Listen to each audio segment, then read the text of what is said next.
welcome back to Movie Review Mom. I'm the mom and I do the movie reviews. And my goal is to give you the heads up on filmmaking quality and content so you can make the best decision for yourself as to whether or not you want to spend time and money watching a specific film. So today, that specific film is called I'm Not in Love.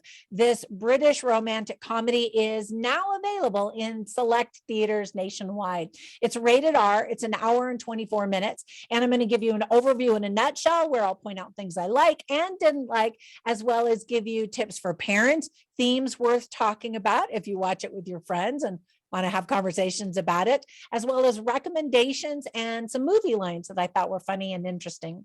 All right, so let's dive in. In a nutshell, romantic love. It's so much fun falling in love. The butterflies in the stomach, the exciting thrill of holding hands for the first time or kissing for that very first time. This movie shows what happens after the comfort level and even boredom set into a relationship. Can you love someone but not be in love with them? Can you be in love with someone but not really love them? How do you know if it's true love? Those are some of the many questions that are asked in this movie. Some might call this comedy an anti-rom-com because it paints a pretty bleak, realistic, yet still hopeful picture at relationships. The story is about Rob, who is in his late 30s. He needs to decide if he wants to marry and have a baby with his girlfriend, Marta, but he's worried that he's fallen out of love with her. So he asks his unhappily married friends for advice. Bad mistake. They all tell him that he won't be able to do any better, so he might as well marry her. Over the course of 2 weeks, his friend Chris tries to set him up on a date. He meets with the woman he thought was the great love of his life. He tries to get grips with the idea of settling and attempts to resolve his many issues. But when Rob eventually does propose to Marta, things don't go exactly to plan. So let me point out some of the things that I liked first. The opening credits that showed the pictures of cast members as kids was really creative, and I thought that was a fun way to start the movie. While the film is British, the cast is quite international. It stars Al Weaver and Christina Catalina in the two main roles. You can get a true glimpse of how a guy will treat you in the future by how he treats his mother. The main guy in the movie is super rude and disrespectful to his own mother, revealing what a real jerk he is. So pay attention to that, girls. There's actually a lot of red flags and advice for girls to just not put up with a lot of garbage.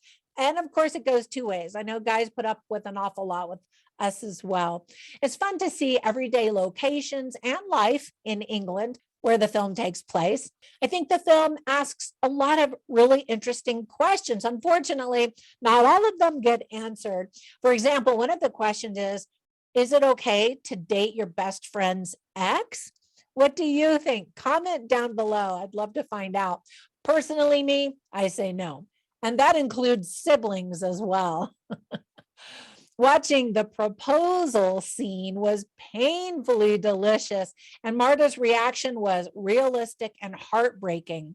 I think the film does a really good job of manipulating your feelings about these two characters in particular. There are some golden nuggets of wisdom in the movie, particularly about happiness and service to others. And I'll give you a quote here in just a few minutes. The lessons that are taught are very subtle but powerful.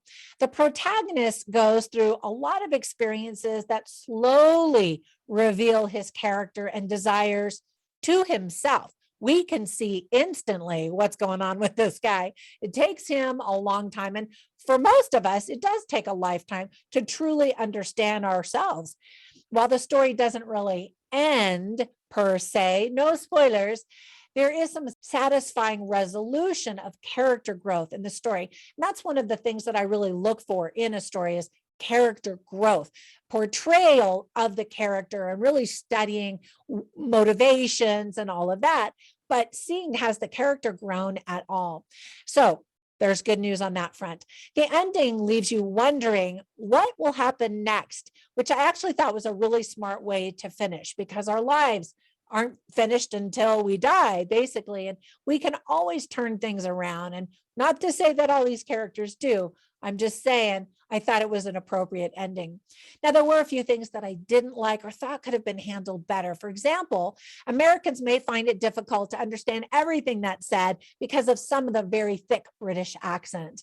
So if you're watching this at home, you can put on the subtitles and catch everything. It makes me really sad that all of the marriages that are represented in this movie are just terrible. And I'm so grateful that my marriage isn't anything like the ones that are shown in this film.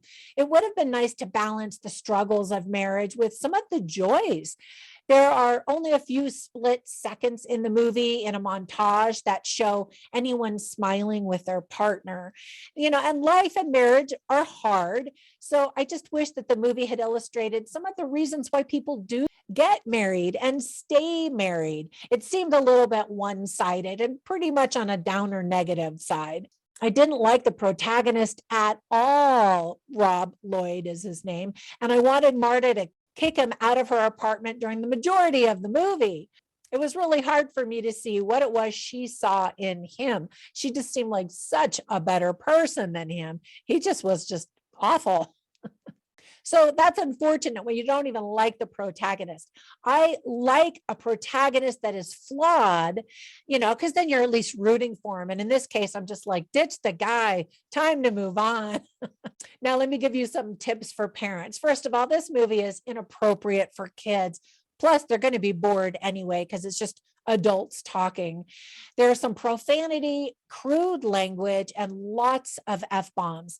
An unmarried couple lives together. You see them sleeping together. Someone in the movie describes their situation as well. The shackles are on, but you don't have the key. And again, making it sound like it was just slavery to be in this marriage or in this relationship. There's a scene where people try to hook up with a foursome with strangers in a hotel. There's lots of talk of sex and things that are inappropriate for kids to hear. Some of the themes that are illustrated well are disposable relationships, breakups, infidelity, God versus science, duty and responsibility, selfishness versus focusing on others, be a man. That was a theme that I really loved. And I am raising 4 sons, and we always tell them that, be a man, don't be a wimp. And that's definitely true in relationships as well. Hope, choices, and choosing your friends wisely, because their advice to you could either make you or break you. Don't surround yourself with people who are going to give you terrible advice.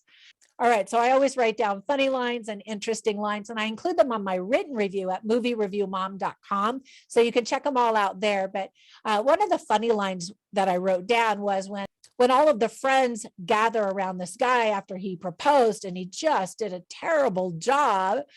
Not to give you a big spoiler there, but the friend says, oh, maybe women have changed since we proposed, like maybe they're just not accepting bad proposals, which just made me laugh and roll my eyes at the same time, because every woman wants a beautiful proposal, one that's romantic and one that you can tell all your girlfriends about for the rest of your lives, right?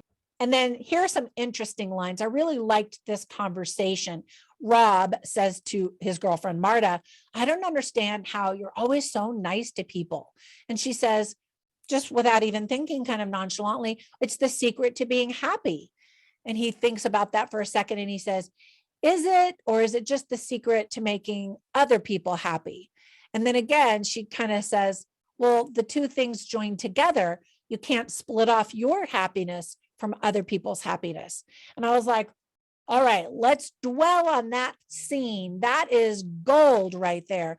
That is the meat of this whole movie. Not to give you a big spoiler, but that's the meat of life as well, isn't it? And then here's another interesting line that one of Rob's friends said when he was saying, well, you might as well marry Marta because you're not going to find anything better. He says, it's a basic misunderstanding about human life that there's a 10 out of 10 person for you anyway.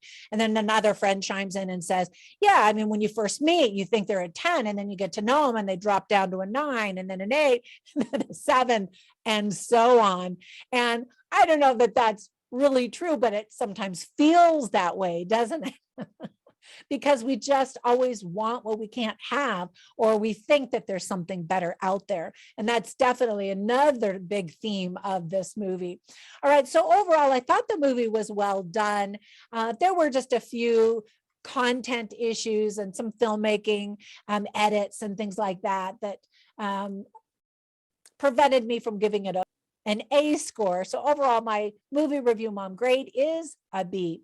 All right, so let me give you some recommendations for a couple of other movies that I think that you might also enjoy. The first one is called Man Up, which stars British actor and comedian Simon Pegg. I really get a kick out of him. And of course, I thought of that movie because manning up is a big part of the story of this movie. And then another movie that I thought was really interesting is also another British movie called Together. It came out a little bit after the pandemic started, and it's rough. There's a lot of F-bombs and some serious issues, but just a masterclass in acting. And it's all about relationships and that struggle to stay connected. This is about a married couple and their struggles during the pandemic, before, during, and after, I should say. All right, that's it for my movie review. Thanks so much for subscribing. I really appreciate that. I'm trying to grow this channel, so tell everybody to come on over and join us. You can also join us on my Movie Review Mom Facebook group, where we talk about movies, of course, and have a lot of fun over there. And you can also find me on Instagram as Movie Review Mom or Trina Boice. And when you follow me there, you can check out some of my books, my online courses, and some of the other stuff that I do. All right, that's it. I hope if you watch this movie, you do get a kick out of it, and that you take to heart some of the life lessons that it teaches. Have a fantastic day, and I will catch you in the next one. Bye for now.